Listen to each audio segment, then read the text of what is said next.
Unatazama ER Media TV Tabora Town.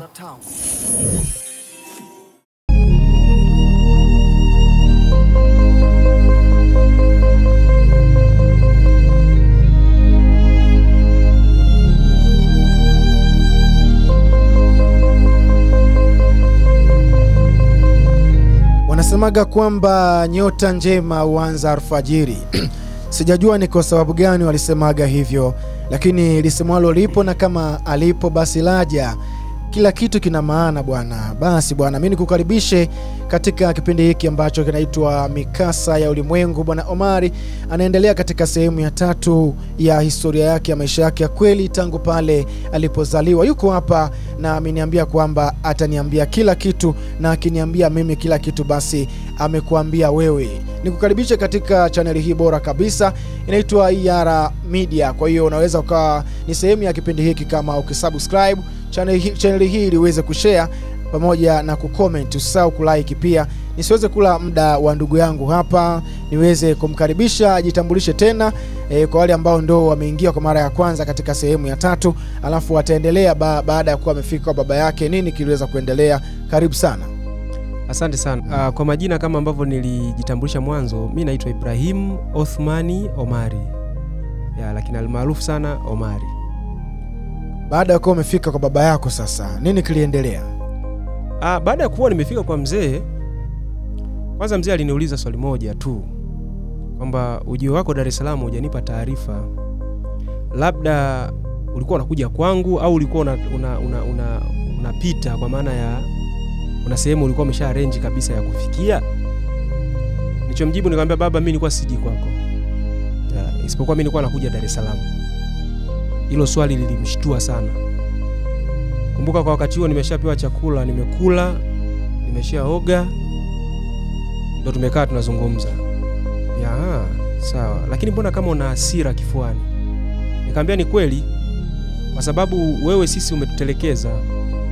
Umetuacha sisi tukiwa bado wadogo, alafu kila siku tukiongea ahadi ni zile kwamba mtakuja naweka mazingira sawa. Kitu alichoniambia baba, akaniambia vizuri. Unajua baba yangu wakati huo nakwambia alikuwa ameokoka. Kwa kuwa ni mtu wa maasila kama ambavyo nilikuwa kwanza nina ile picha ambayo nilikuwa naambiwa. Baba yako ameokoka. Alafu wewe ni Omari. Mimi ni Omari. Na nini hapo? Babangu alikuwa ni Muislamu kabla, nimetangulia kusema vipindi vilivyopita hapo. Lakini baadaye aliritadi na kuwa mrokole. Kwa maana sasa ulisema hivyo kitadi, watu washazoea kusilimu.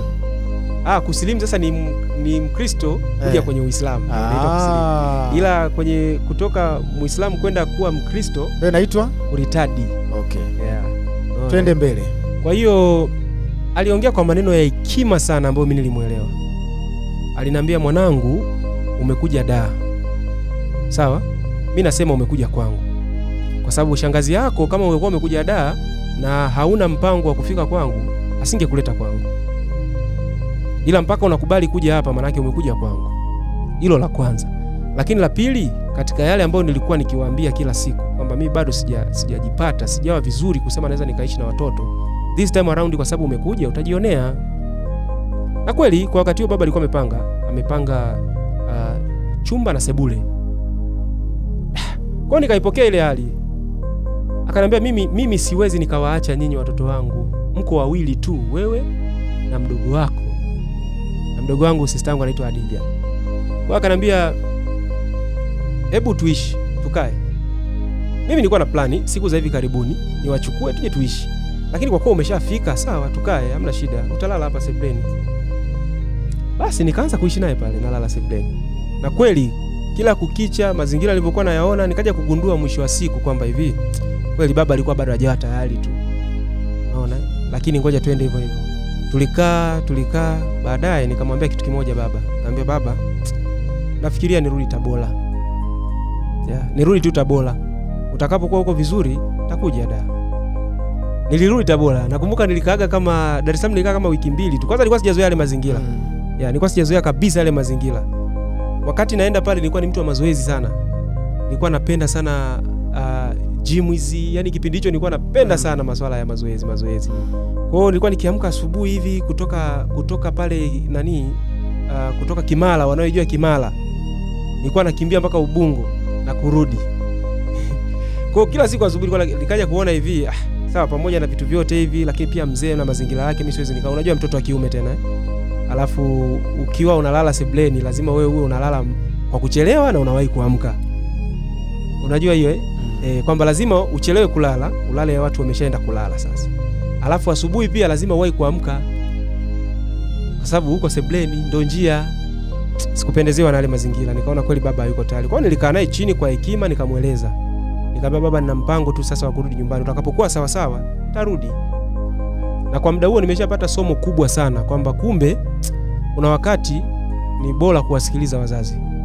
Mzazi anapokuambia bado hajajipata na akakwambia mazingira yake ni wakati mwingine ni kumuelewa. Japo kwa kuna wazazi pia wanachiti. Wanaweza akakwambia hayuko sawa lakini kumbe kama ambavyo mimi nilimzania baba yangu. Nilijua kwamba labda pengine ananidanganya tu. Sababu stories zilikuwa nyingi, baba mkubwa yuko Dar es Salaam wakati huo naye ananiambia hivyo hivyo. Shangazi. Kwa hiyo nikaona kama hao watu wazima, shangazi zangu nao wanasema hivi, basi labda uenda kweli mzee, lakini mzee ukiongea naye anakuambia mimi bado. Kumbe wana magomvi yao na vitu vingine kama hivyo. Kwa hiyo nikarudi Tabora. Kaa wiki 2 tu. Nikarudi Tabora. Lakini niliporudi Tabora unajua ile kutoka umeenda Dar umepata ka exposure fulani, si ndio? Unarudi tena Tabora. Nikakutana na mazingira magumu sana sasa wakati huo. Ila sasa wakati huo sitaki tena habari ya kusema nitahangaika sio na masomo na nini. Wakati huo sasa nimesema nikifika Tabora kitu pekee ambacho nitakifanya mimi nifungue ofisi. Niwe na library yangu. Kama sio library yangu nianze hata kwa kuajiliwa pote itakavyokuwa. Nikatua Tabora. Nilikaa kama miezi 4. Huku na huku lakini sikufanikiwa. Nikawa nafanya kazi tu kwenye ofisi za watu. Unaenda library unafanya kazi kwa mtu, baadaye akiingiza chochote nakupa labda 2000. Lakini kwa sababu ni kitu ambacho nilikuwa napenda, ni kitu ambacho ni kama passion kwangu.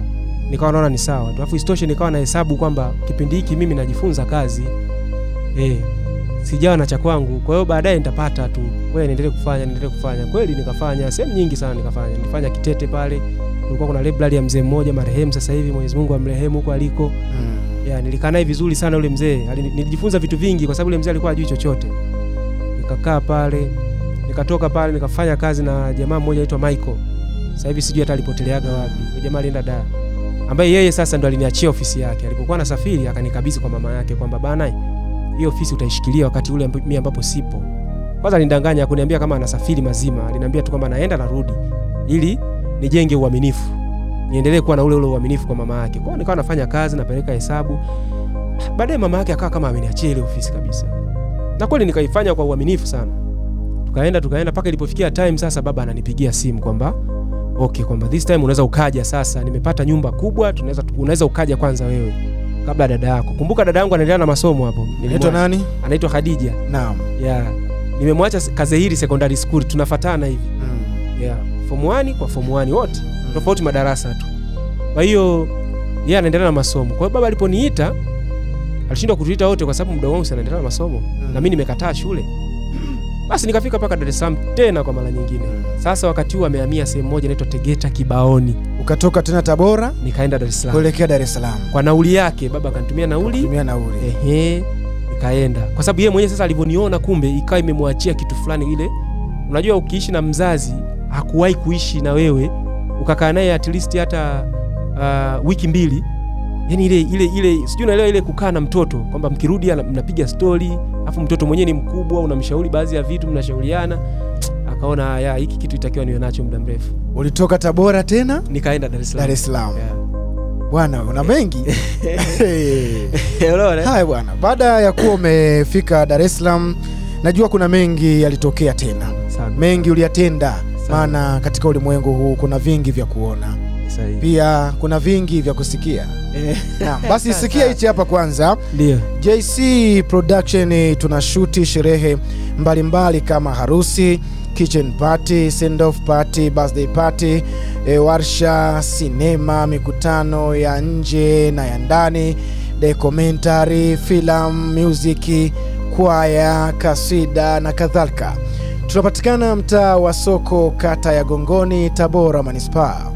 Namba za simu unaweza kuwasiliana nasi kupitia nambari 0750 23 4902 au 0785 00 93 narudia hii hapa 07 85 00 93 01 au 07 56 71 90 44. Pia tunao muziki mzuri kwa ajili ya sherehe au harusi au mikutano. Bei zetu ni za ofa na mnakaribishwa sana. Basi bwana Omari, mkasa wako umegusa sana, na nikitazama time yangu katika msimu huu wa kwanza, ningependa niweze kukupa ruksa uende ukajiandae katika msimu wa pili, katika muendelezo wa historia ya kweli ya maisha yako.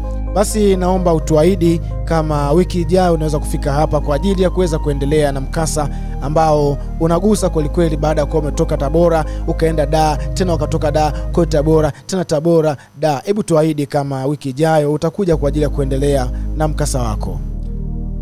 Niseme tu kitu kimoja, nilikuwa na ndoto za kwamba siku moja kuna mahala nitaeleza watu wajifunze kwa kile ambacho nimekipitia mimi. Hiyo ndoto ilikuwepo, hata wakati fulani nilikuwa nikitulia naona maisha ninayoyapitia kuna siku yatakuja kuwa historia, na kuna mtu atajifunza kitu kupitia mimi. Kwa hiyo ndio maana atatoka mara ya kwanza nilitamani sana kushiriki hiki kipindi, kwa sababu na imani katika yale ambayo nazungumza na watu wakayasikia, kuna kitu kikubwa sana mtu anaenda kujifunza. Kwa hiyo sitokosa, nitakuwepo. Basi nakushukuru sana kwa kuwa umetuahidi, patena mkono wa baraka bwana. Karibu sana. Nashukuru sana. Karibu sana katika studio za ER Media. Unazionaje studio bwana?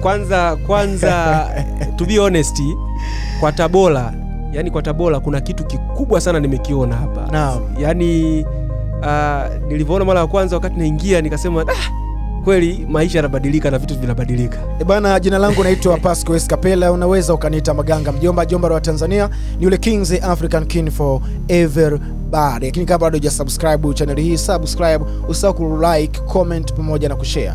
Bye bye. Unatazama ER Media TV Tabora Town.